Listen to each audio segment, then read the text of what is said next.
Ahora, otro hecho que causó conmoción ocurrió ayer domingo y como tantos otros fue filmado. El general venezolano en situación de retiro, Ángel Vivas, decidió atrincherarse en su casa, luego de que Nicolás Maduro ordenara su captura tras acusarlo de incitar a la violencia. A este militar retirado lo vimos desde su residencia en el este de Caracas, fusil en mano, amenazando abrir fuego a los uniformados que intentaran detenerlos. Vivas denunció penetración en las Fuerzas Armadas Bolivarianas por parte de agentes cubanos. Pero yo no me voy a entregar y no voy a permitir que entren a mi casa por la fuerza. Así es. Si lo hacen, ejerceré el derecho de defensa a la legítima defensa.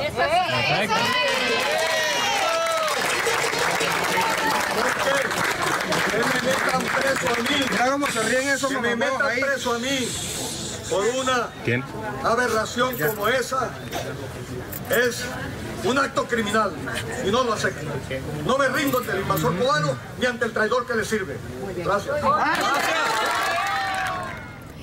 Es parte de lo que decía el general en el día de ayer, pero está con nosotros y quiero agradecerle estos minutos al general en situación de retiro, Ángel Vivas. Esa imagen que ustedes vieron, esas palabras, dio la vuelta al mundo a través de las redes sociales. General, muchísimas gracias por acompañarnos. Comienzo preguntando, ¿por qué considera usted criminal el que Nicolás Maduro haya dictado, por así decirlo de alguna manera, un auto de detención en su contra? No hay un proceso de por medio, pero digamos que él dio la orden de que fuesen a buscarlo. Muy buena tarde. Buenas tardes. Saludo para toda su teleaudiencia en los del Caribe y Latinoamérica. Es un gusto estar nuevamente ante sus cámaras. Considero que es un acto criminal porque la orden de detenerme fue emitida en cadena de radio y televisión, violando todos los previstos en el ordenamiento legal. Y en sentido, pues, la parte jurídica, la fundamentación jurídica de lo que yo me vi obligado a hacer, eso se le podría explicar mejor a mis abogados. Pero en esencia, lo que yo hice ahí fue defender mi casa y mi familia de un asalto criminal del que estaba siendo objeto, puesto que la intención era sacarme por la fuerza, penetrar en mi casa para sacarme por la fuerza, no sé con qué intenciones criminales, y también dejar y humillar a mi familia. Eso yo no lo puedo permitir. Y respecto a la fundamentación legal, pues mis abogados son las personas indicadas para que le puedan dar la explicación que ustedes necesiten. General, más allá de la fundamentación legal, creo que el acto de que usted se atrincherara para defender a su familia, por considerarlo, lo que usted ha dicho, un acto criminal, una injusticia, usted habló de lo que fue la Fuerza Armada a la que usted perteneció y la Fuerza Armada, que por cierto, hoy vemos de alguna manera en la calle reprimiendo a la población. Usted ha denunciado que la Fuerza Armada estaría permeada por agentes cubanos.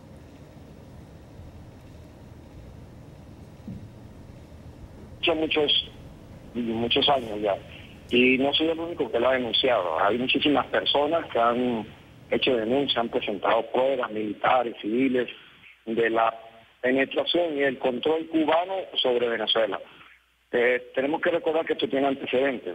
Desde que Fidel Castro llega al poder en Cuba en 1959, amparándose bajo las faldas de la Unión Soviética, desvía sus ojos hacia Venezuela, la inmensa riqueza de Venezuela, una nación extremadamente rica en recursos naturales, pero con una población en su mayoría ignorante, y entonces pues vieron un objetivo bueno ahí, lucrativo, particularmente el petróleo de Venezuela. Entonces empezó una agresión armada, una guerra que duró 10 años.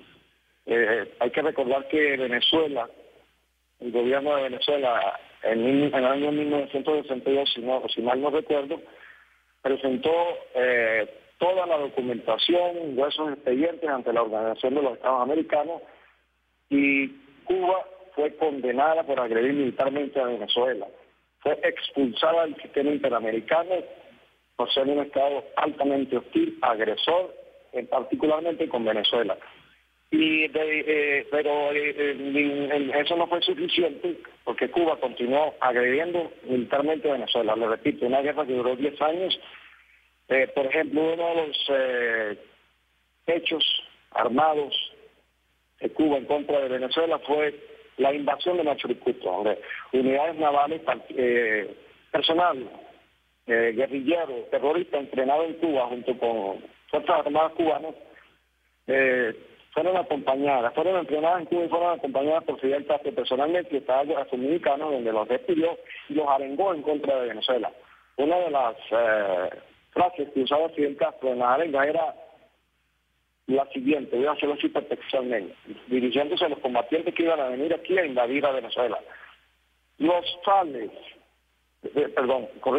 llevan AK-47 porque es más liviano. Los FARC, eso se los quitan a los soldados de Venezuela cuando los maten. Los FARC los tienen los soldados del ejército de Venezuela. Fin de la cita. En esa invasión de Machu Picchu fue neutralizada por el ejército de Venezuela precisamente. Fueron capturados los cubanos y en general eso fue detenido, ¿no? Inmediatamente después de eso, que fue en mayo de 1967, Venezuela nuevamente se queja ante la Organización de los Estados Americanos, que emiten una orden de una investigación en Venezuela. El 24 y 25 de junio vino personal de la Organización de los Estados Americanos a hacer una inspección aquí y comprobaron que era exactamente una agresión que había sido objeto de Venezuela por parte del Estado marxista-leninista cubano, propiedad de los sanguinarios ancianos Fidel y Raúl Castro, y emitieron una condena. Pero todo se quedó en formalidades, en condenas.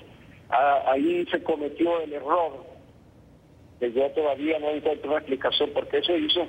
En ese entonces no se invocó el TIAR, que es el Tratado Interamericano de Asistencia Recíproca, y pues siguió transcurriendo el tiempo y Cuba atacando a Venezuela, hasta llegar el 27 de febrero de 1989, el famoso Caracazo, en el cual cuando recibió la presidencia de la República el señor Carlos Andrés Pérez, de una manera inexplicable, puesto que Carlos Andrés Pérez había sido ministro de Relaciones Interiores, Rómulo Betancourt, que fue en la época donde estaba Venezuela en pleno combate con la fuerza de Fidel Castro aquí dentro de nuestro propio territorio, pues uno no se explica por qué Carlos Andrés Pérez invitó a Fidel Castro, pero lo cierto es que lo hizo.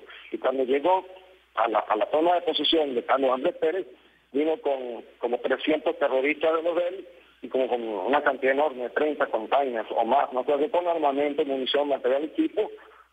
La intención era tomar Venezuela militarmente, lo que no había podido hacer en los años 60. Después de que pasó ese evento de la toma de posesión de Carlos Andrés Pérez, se produjo el Caracazo, que fue el 27 de febrero de 1989. Eso fue detenido por el ejército de Venezuela. Todo el mundo fue neutralizado.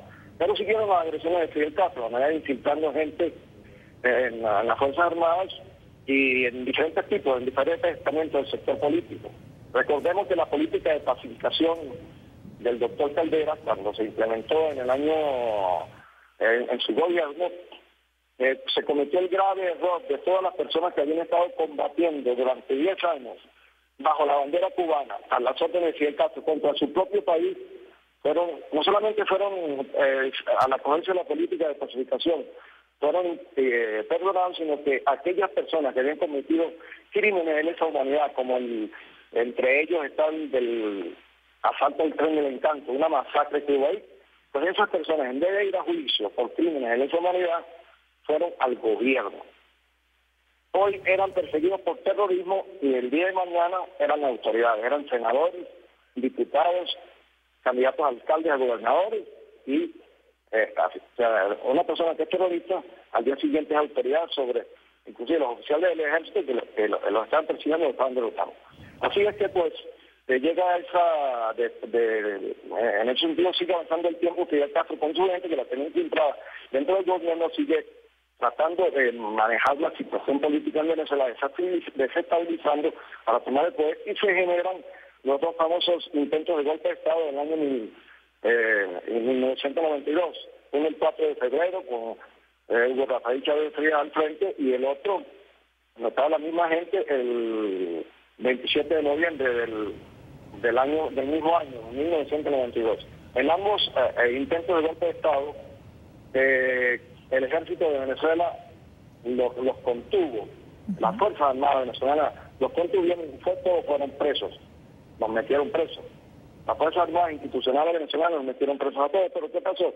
El gobierno del señor Carlos Andrés Pérez liberó la mitad, y después el gobierno del doctor Caldera, el segundo gobierno del doctor Caldera, liberó al resto, entre ellos Hugo Rafael Chávez Frías. Y no solamente hicieron eso, sino que además cometieron la aberración de permitirle ser candidato a la presidencia de la República. Entonces, evidentemente aquí no es que es una injerencia cubana, es una guerra que está viviendo Venezuela, una guerra encubierta, solapada, con la complicidad de muchas instancias, instituciones y países en el mundo, que está terminando lamentablemente en esto. Ahora, general, Sí, usted ha llevado la línea histórica de lo que usted considera ha sido, digamos, el trabajo de Cuba a lo largo de los años por llegar a Venezuela y penetrar sus Fuerzas Armadas. Es decir, pero hasta el indulto que el presidente Caldera le diera a Hugo Chávez, ya sabemos que fue candidato y llegó a la presidencia, digamos, esto se concreta de alguna manera y con autorización, digamos, de las fuerzas gubernamentales. Hasta ese momento, de todas maneras, la Fuerza Armada venezolana había mantenido la institucionalidad. ¿Qué pasa después que llega el presidente Chávez? ¿Por qué la Fuerza Armada permite ser permeada por cubanos? Bueno, lo que sucede es que para la llegada de Hugo Chávez al poder, ya los cuadros políticos estaban penetrados por Fidel Castro, por gente de él. Cantidad de personas que se llamados de izquierda eran gente de Fidel Castro. Y si tú tienes en un país penetrado del sector político por un enemigo de tu país, es lógico que después el sector militar, los cuadros militares... Bueno, por los supuestos de la parte política son los que tienen realmente el poder del Estado. Entonces ahí fue mucho más fácil la penetración de las Fuerzas Armadas. El mismo hecho que le permitieran a Hugo Rafael Chávez Frías lanzarse la candidatura a la presidencia de la República, ese, digamos, el primer hecho, yo diría, aberrante, degeneró en toda esta situación que tenemos, en la que las Fuerzas Armadas están en la calle, este estado de violencia terrible, muy doloroso para mí como padre de familia, porque son nuestros estudiantes los que están en la calle, nuestros hijos. Hace poco me dieron la noticia y las imágenes de un muchacho que lo mataron con un tiro en la cara, un muchacho, y sale la madre, uno llorando, o sea, sinceramente yo me identifico mucho con la señora, y eso es terrible, es toda consecuencia de eso. Ahora, lo peor es que usted ve, como usted me dice, las Fuerzas Armadas, que las armas que tienen son para defender a los ciudadanos, la ve con mucho dolor, usted las ve, que están usándolas contra los ciudadanos. Y lo peor de todo es que eso está siendo manejado desde afuera, por otro país que tiene intereses, no en el pueblo de Venezuela, sino los intereses en los recursos de Venezuela. Ahora, general, ¿usted cree, hay hipótesis que señalan, digamos que dentro de esta penetración que usted dice de la Fuerza Armada, hay gente que dice que muchos de estos funcionarios que se ven en la calle de Venezuela no son venezolanos, sino que serían cubanos? ¿Usted cree que esto es así o son venezolanos que simplemente han sido entrenados ahora para esto, que han crecido, digamos, adentro de una concepción diferente de la Fuerza Armada? Ha considerado. Primero, ¿qué cantidad de personas están siendo enviadas a Cuba, venezolanos, que son entrenados ahí para que después vengan a servir a Cuba en contra de su misma patria, de su país? Envenenándoles el alma con una ideología criminal como es el marxismo-leninismo. Yo no es que le diga yo que es una ideología criminal. El mismo Papa Juan Pablo II lo definió así en su último libro, que se llama Memoria e Identidad. el Papa Juan Pablo II lo define en ese libro, que es una doctrina criminal, y también la define como la ideología del mal. Entonces, esas personas que son llevadas de aquí a Cuba son adoctrinadas en contra de su propio país y vienen a ejercer la violencia. Un ejemplo de ellos son esos grupos criminales que se llaman los Tupamaros, entre muchos que hay. Y además de eso, usted puede, como dice, ver una simple trabajo de reportero de, no sé cómo lo llaman, de calle. Usted puede constatar eso en las calles de Venezuela, la presencia de elementos cubanos y elementos que no son venezolanos extranjeros. Ayer, en la parte que me hicieron a mi residencia, muchas personas identificaron individuos que presuntamente son cubanos. Hay una, claro, por los medios de comunicación de Venezuela no circula nada, todos están en silencio, callan y no cumplen con el sagrado deber que yo considero que es un medio de comunicación informado. Pero existen afortunadamente las redes sociales, que es la única vía en la que actualmente se está viendo el mundo lo que ocurre en Venezuela. Entonces sí, ciertamente hay muchas maneras de verificar que los cubanos están metidos aquí, están llevando por hay cantidad de denuncias, están reprimiendo a la gente, están reprimiendo a nuestros estudiantes. O sea, Cuba, que estuvo en los años 60 aquí, derramando la sangre de nuestro pueblo, ha vuelto y está otra vez su gente derramando la sangre. Y no solamente de nuestro pueblo, sino de nuestros estudiantes, nuestros muchachos, de nuestros hijos. Y eso es terrible. General, ¿cuántas personas en la Fuerza Armada piensan como usted? Es decir, ¿los que piensan como usted están fuera o hay gente que piensa como usted y está dentro?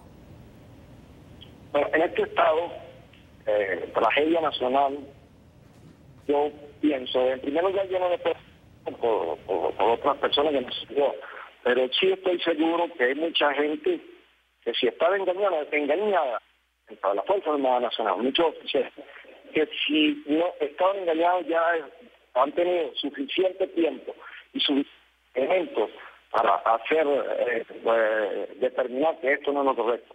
No puede ser que nos estemos matando entre nosotros mismos y por nada, o sea, para manejados por un extranjero.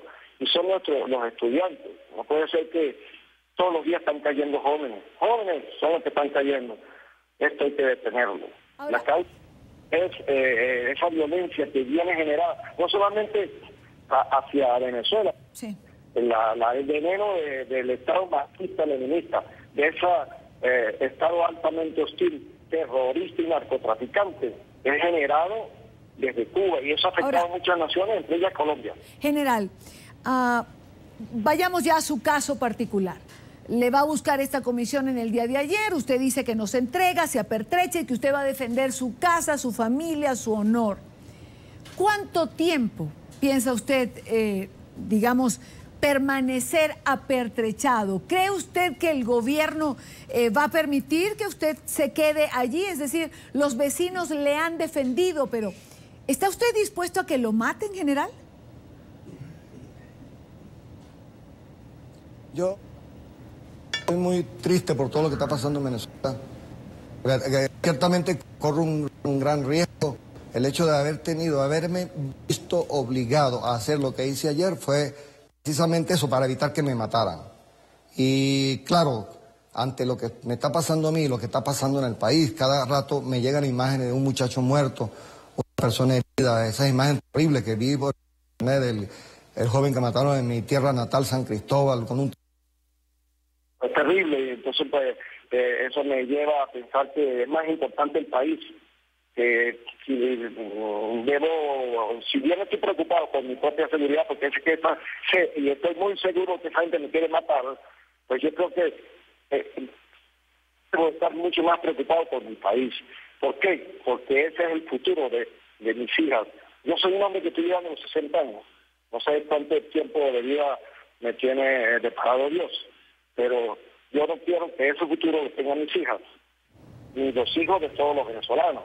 Entonces, por eso es que me arriesgo y veo a ver qué puedo hacer. Porque en línea general, como usted ya me dice cuando hace la introducción de esta entrevista, en línea general yo soy un general retirado, soy un oficial retirado. En este momento soy un civil, pero antes que todo soy un padre de familia, al tener que tomar un arma para defender mi casa, la integridad de mi familia, lo he dicho precisamente eso, como padre de familia. Ahora, ¿no tiene usted miedo precisamente como padre de familia que en una incursión a su casa para llevárselo usted pueda pasarle algo a algún miembro de su familia, a sus hijas, como usted señala? Es un temor que tengo, pero ya en ese sentido he tomado medidas. Realmente yo, cuando esta situación venía escalando, esta agresión en contra mía, que le dieron las órdenes de meterme preso de esa manera, yo traté de que mi familia se fuera, porque afortunadamente tengo amigos, y no solamente amigos aquí leales en Venezuela, sino en muchas partes del mundo. Y pues mi esposa y mis hijas decidieron quedarse con su papá, mi esposa con su esposo y mis hijas con su papá. Y estoy muy preocupado y bueno, estamos tratando pues, de resolver eso y espero que todo salga muy bien, pero realmente me preocupa más es el futuro del país, el futuro de nuestros hijos. Ahora, dentro de esta situación que se está viviendo y dentro de esa preocupación suya, le hago una última pregunta, o mejor dicho, ¿qué le dice usted a la comunidad internacional que para muchos no se ha pronunciado como debería en torno a la violación de derechos humanos que se está presentando en Venezuela? ¿Y qué le dice usted al pueblo venezolano que le escucha a través de las pantallas de NTN 24? Bueno, al pueblo venezolano yo le digo que ya se debe detener esta matanza, que nos estamos matando nosotros mismos y están cayendo son nuestros muchachos, nuestros hijos. Esto hay que detenerlo. ¿Cómo detenerlo? Tenemos que echar a Cuba de Venezuela. Tenemos que entender todos los que estamos metidos en este conflicto que estamos siendo manejados por un Estado que tiene intereses en nuestro dinero, en nuestro petróleo. Yo creo que los venezolanos tenemos que rescatar la república libre, democrática e independiente que fue fundada en 1811 por nuestros libertadores encabezados por el generalísimo de mar y tierra, don Francisco de Miranda, que son los mismos libertadores de Colombia, por cierto. Y tenemos que rescatar la república, esa es la única manera, pero para poder rescatar la república tenemos que echar a Cuba de Venezuela. Y una vez que nosotros rescatemos esa república, podremos buscar la manera de que nos gobernemos, que las decisiones, el futuro del pueblo de Venezuela sea tomado por los venezolanos, que no sea injerencia de otro país, de ningún país, no solamente Cuba, sino ningún país, ningún otro poder extranjero, que los venezolanos nosotros decidamos cuál va a ser nuestro futuro, el futuro de nuestros hijos, y ahí hay que aclarar que sean todos los venezolanos, no un solo venezolano que se adueñe de la representación de los demás y del poder, sino que sea un país verdaderamente democrático, donde todos los ciudadanos tengan la capacidad y el poder de seleccionar a las personas que lo gobiernan. Las personas que lo gobiernan, que sean verdaderamente ciudadanos, no súbditos, y eso solamente se hace rescatando la república. ¿Y a la comunidad internacional general? A la comunidad internacional, yo, pues realmente lo que yo pienso es que hay muchos estados que se han hecho cómplices y son cómplices de lo que está sucediendo y responsables de lo que está sucediendo aquí. Realmente no sé si pedir ayuda porque yo creo que los venezolanos debemos resolver nosotros mismos nuestra situación y la vamos a resolver. Nosotros vamos a arreglar esta cosa, pero yo le exijo, yo no le pido nada a la comunidad internacional, le exijo que termine la complicidad ante la situación que está pasando en Venezuela, pero eso le puede pasar a cualquier país. Está pasando en Venezuela, pero mañana puede pasar en Colombia, mañana puede pasar en cualquier otro país de Latinoamérica. Y todos tienen que entender que no se puede aceptar esa complicidad con el Estado terrorista y narcotraficante cubano, que eso tiene que detenerse, que la gente tiene que reconocer que Cuba está interfiriendo en Venezuela de una manera criminal y no ser cómplices de ese Estado, de esa dictadura sanguinaria ejercida durante muchísimos años por dos ancianos, repito, sanguinarios, que son Fidel y Raúl Castro Ruz, por esa monarquía, porque realmente es una farsa. Por eso es que yo hablo de la complicidad de toda la comunidad internacional. Es una verdadera farsa, porque realmente parece una monarquía comunista, donde Fidel Castro, cuando ya casi está que no puede, a punto de morirse, entrega el poder a su sucesor en la línea del trono marxista cubano, que es el Raúl Castro. Y se ve tan clara la ambición de esos sanguinarios ancianos, que Fidel Castro, que está muriéndose, que no puede ni caminar, todavía preserva poderes del Estado para él.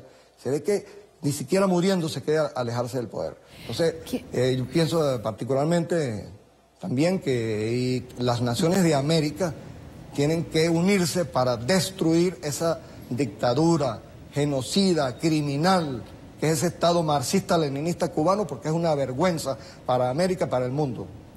Quiero darle las gracias al general del Ejército en situación de retiro, Ángel Vivas, por estar con nosotros y compartir en la tarde de NTN 24. El general que ayer lo viéramos en video, hemos visto muchísimo las imágenes a través de las redes sociales, que decidió apertrecharse en su casa y defender, como él lo ha dicho, su casa, su familia, su honor.